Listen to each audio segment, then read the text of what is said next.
Quand les moteurs étouffés des blindés étrangers ont percé le silence des pistes, au nord du Ghana, la frontière n'a plus ressemblé à une ligne, mais à un verdict. Que cache ce stationnement obstiné à quelques kilomètres du Burkina Faso qui a besoin d'une telle armure et pourquoi maintenant, lorsque chaque rumeur devient carte et chaque antenne devient aveu? Une chose affleure malgré les communiqués.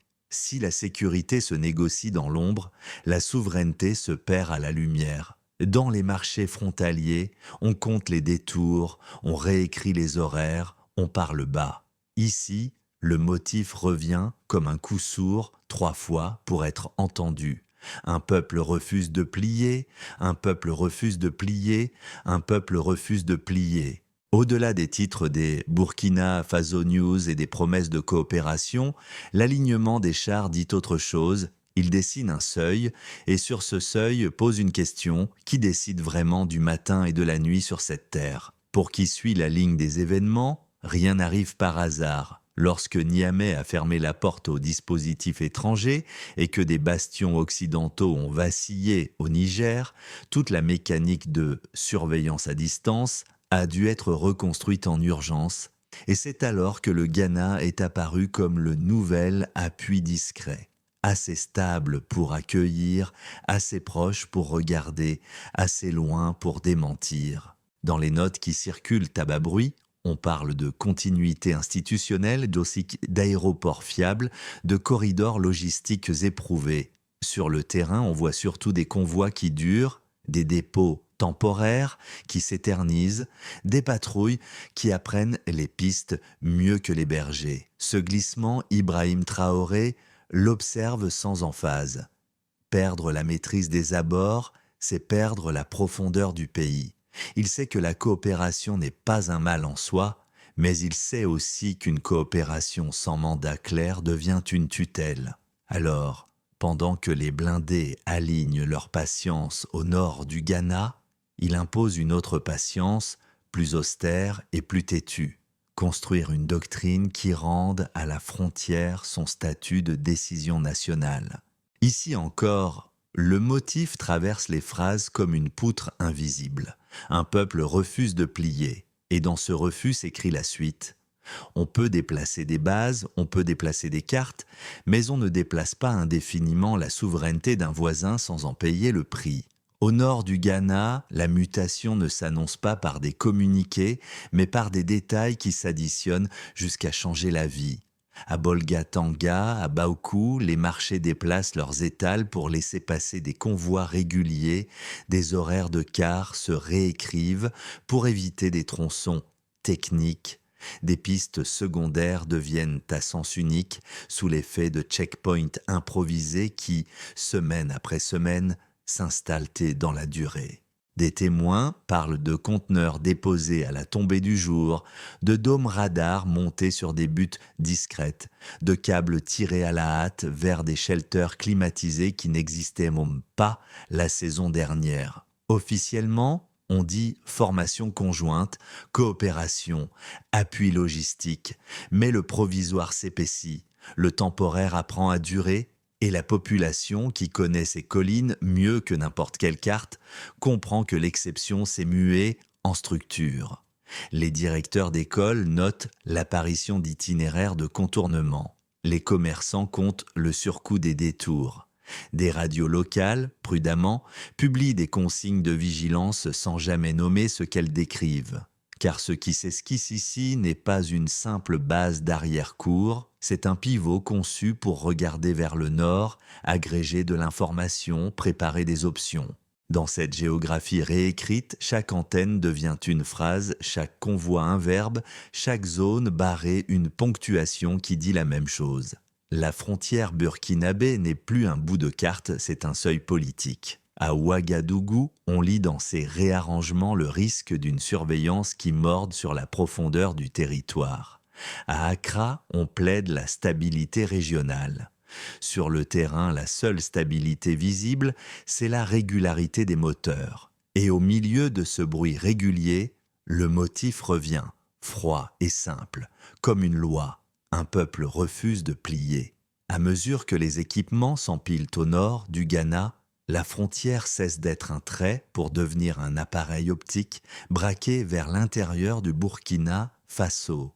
Dômes radars sur des buttes discrètes, capteurs électro-optiques stabilisés, relais de communication chiffrés, shelters climatisés où se croisent flux vidéo, télémétries et comptes rendus d'escorte. Vu d'un village burkinabé situé à 40 ou 60 km de la ligne, la conséquence est simple et dérangeante. Une réunion au marché, un va-et-vient de motos au crépuscule, un convoi agricole retardé par la pluie peuvent de soudain se transformer en événements, catégorisés, horodatés, archivés. La surveillance, en soi, n'est pas un casus belli. Elle le devient quand elle s'exerce sans mandat du souverain concerné et qu'elle mord sur la profondeur d'un territoire qui n'a rien consenti. Dans les zones frontalières, cette morsure ne se lit pas dans les communiqués. Elle se lit dans les usages. Chemins détournés, horaires avancés, conversations raccourcies. À Accra, le récit public parle de coopération, de lutte partagée contre le terrorisme, de formation. Sur le terrain, la grammaire est autre, faite d'antennes visibles et d'intentions muettes. Entre ces deux récits, Ouagadougou pose une question nette, qui décide des seuils d'opacité et de transparence au-dessus d'un pays souverain. Car ce qui est en jeu n'est pas la simple observation des marges. C'est la capacité, demain, de projeter une décision depuis un territoire tiers en s'appuyant sur une cartographie intime des rythmes burkinabés. Les précédents lointains, ailleurs en Asie ou au Moyen-Orient, montrent comment ces architectures préventives finissent par produire de la méfiance, puis des frictions, puis des prétextes. Et dans un Sahel où le moindre incident peut enfler en chaîne d'événements, le risque n'est pas théorique. C'est à ce point précis qu'Ibrahim Traoré arbitre, accepter que la frontière devienne vitre sans teint au nom d'une stabilité promise, ou réaffirmer que la stabilité commence par le droit de décider qui voit quoi, quand et comment. Il choisit la seconde voie, plus austère, plus exigeante, redéfinir les règles d'accès aux données, poser des lignes rouges techniques, subordonner toute coopération à un mandat explicite et réversible. Dans les couloirs feutrés, certains plaident pour un compromis raisonnable. D'autres rappellent qu'un compromis sur la vue est souvent un acompte sur l'ingérence. Au milieu de ces prudences, un motif s'impose, têtu comme une devise. Un peuple refuse de plier. Dans la salle exiguë où s'empilent cartes, schémas et relevés d'antennes, Ibrahim Traoré lance le premier mouvement sans effet d'annonce. Remailler la frontière en réseau court, relier les postes isolés par des liaisons radio simples mais sûres, déployer des drones civils au profit des communes et instaurer un protocole d'alerte unique que même un chef de village peut déclencher en moins de 30 secondes. Sur le papier, cela ressemble à de la sobriété. Sur le terrain, c'est une révolution lente qui commence par les détails et déjà, une nuit, un essaim de quadricoptères repère un groupe armé sur une piste latérale.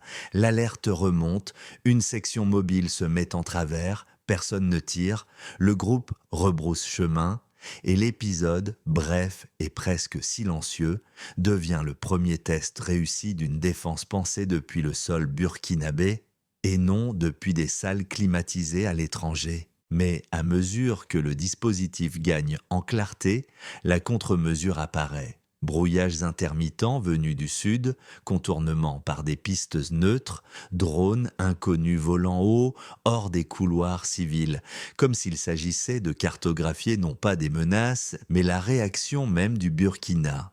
C'est là que naît le deuxième palier, frontal et assumé, où Ouagadougou impose des règles. Toute coopération doit s'arrimer à un mandat public. Toute collecte de données menée près de la frontière doit être déclarée. Tout vol à basse altitude au-dessus des marges doit déposer ses bandes d'enregistrement en cas d'incident. Et pour donner corps à ces lignes rouges, des équipes mixtes, militaires, ingénieurs, radio, communautaires, sont formées afin que la souveraineté ne soit plus un discours, mais une chaîne opératoire. Au même moment, dans les Burkina Faso News, le débat se tend, Certains partenaires dénoncent une rigidité doctrinale.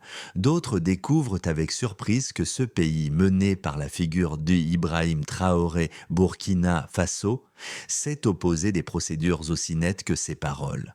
L'affrontement direct ne tarde pas. Une patrouille burkinabé intercepte, côté nord de la ligne, un véhicule banalisé équipé d'optiques longue portée. Pas d'échange de feu, mais un bras de fer diplomatique éclair où chacun pèse son alphabet juridique. À l'Assemblée, des élus exigent que soit publiée l'architecture des accords transfrontaliers. Dans les villages, on comprend que l'enjeu n'est plus seulement de repousser des groupes armés, mais d'empêcher que des yeux extérieurs dictent le rythme du pays. Le climat monte, la tension grimpe d'un cran supplémentaire quand une radio de brousse diffuse un extrait d'Ibrahim Traoré interview où l'on entend cette ligne sèche. La sécurité prêtée finit toujours par coûter plus cher que la sécurité construite.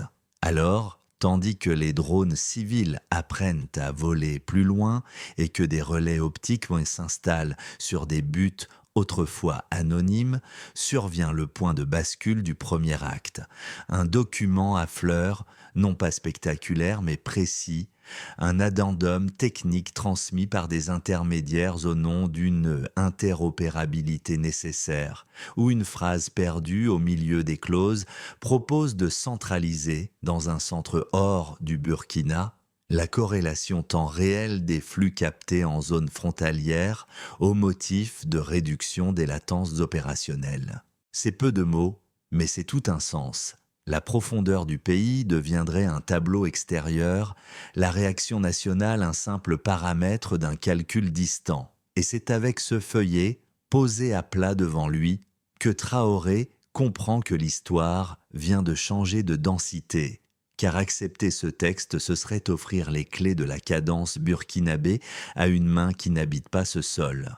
Lorsque l'addendum surgit, cette phrase anodine qui déportait la corrélation des flux hors du pays, Ibrahim Traoré ne réagit ni par le fracas, ni par le communiqué rageur, il cadre. En conseil restreint, il tranche d'abord le principe, ensuite les outils, enfin la mise en scène publique. Le principe, aucune donnée née de la profondeur burkinabé ne sera traitée en temps réel hors juridiction burkinabé, sauf mandat express, limité, révocable. Les outils, une chaîne technique unifiée, collecte, tri, corrélation, archivage, réhébergé sur sol national avec mirroring à froid seulement et cloisonnement des accès par clé physique. Une salle claire où tout partenaire étranger n'entre qu'accompagné, registre signé, caméras allumées, la mise en scène, pas de posture martiale mais une pédagogie ferme.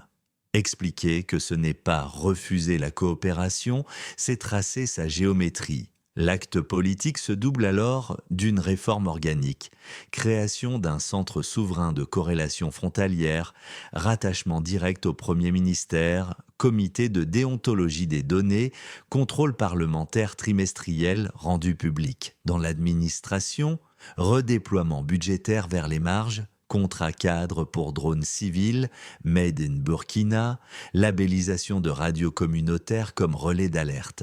Il sait qu'un texte ne vit que par ses usages. Un protocole hotline de frontières est donc établi avec le Ghana.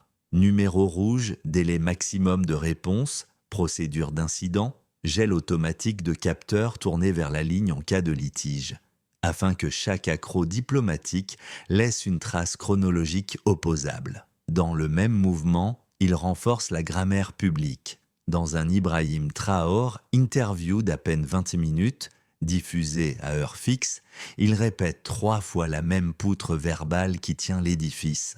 Un peuple refuse de plier, un peuple refuse de plier, un peuple refuse de plier, puis il décline le concret, qui alerte, qui décide, qui coupe l'accès si le mandat dévie. Sur le plan régional, la note verbale envoyée aux capitales voisines tient en 2 pages denses « Oui à la lutte conjointe contre les groupes armés, non à la sous-traitance de la souveraineté, oui au partage d'indices, non à l'externalisation du tableau de bord ». Les chancelleries s'agitent, les Burkina Faso News s'enflamment. Certains commentateurs dénoncent une radicalité procédurale, d'autres saluent une clarté qui manquait depuis des années. Au sein de l'appareil d'État, ils verrouillent la continuité, procédures écrites, formation express, audit surprise.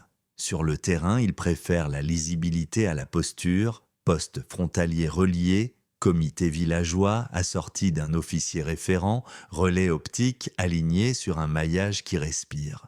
Rien d'esbrouf, de la méthode, des délais, des signatures, car il a lu assez d'histoires pour savoir qu'on n'empêche pas un encerclement par des slogans, mais par des mécanismes qui rendent la prise impossible sans bruit. Et lorsque, du Sud, arrivent les premiers signaux d'agacement, Voltest demande de clarification, la réponse est courte, écrite, traduite, notifiée, la coopération est ouverte, la cadence burkinabé est non négociable. Sur le terrain, la doctrine cesse d'être une note et devient un emploi du temps. Dans l'Est et le centre-nord, les comités villageois fixent des quarts de veille, les radios communautaires y émettent des bulletins courts qui codent les anomalies, une lumière mobile, un bruit d'aile, un arrêt d'utilitaire hors saison. Les directeurs d'école révisent les itinéraires des enfants les jours de marché pour éviter les couloirs techniques et chaque sous-préfecture désigne un officier référent capable de convertir une rumeur en signal exploitable. Le maillage respire, premier drone civil homologué, registre d'incidents normalisés, relais optiques qui réduisent les angles morts entre deux postes frontaliers. Très vite, des résultats tangibles apparaissent, des pistes secondaires, jadis invisibles aux cartes, sont cartographiées par la population elle-même.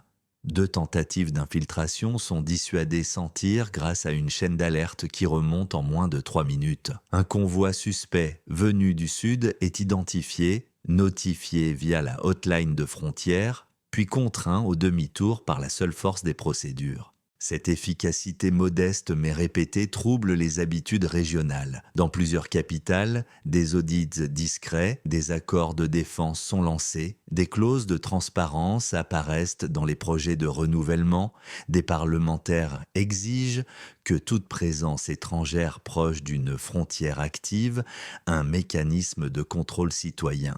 À ceux qui caricaturent cette évolution en autarcie, Ouagadougou oppose une formule simple. Coopérer n'est pas déléguer, partager n'est pas externaliser, sécuriser n'est pas surveiller un voisin.